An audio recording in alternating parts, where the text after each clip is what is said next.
Општина Виница за годинава предвиде 33.000 евра за технички документации. Со овие средства, локалната самоуправа ќе започне постапка за изработка на крупни проекти важни за жителите на Виница. Општина Виница во годишниот план од буџетот издвојува 2 милиона денари за проекти.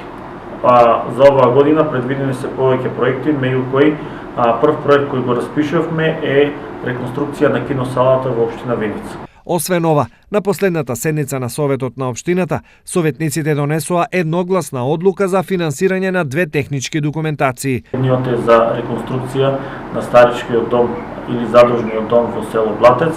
Друг проект кој што донесе Советот на општина Виница е изработка на студија за патниот правец Капетанци, Балинци и Витларе, кој ги поврзува двете села, тоа е Дрогобрашта и село Грлан.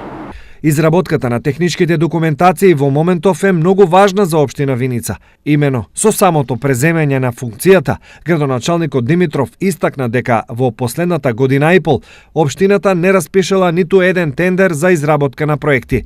Ова автоматски значи дека досега општината била хендикепирана, зашто и да има пари, ништо без проект не може да се реализира.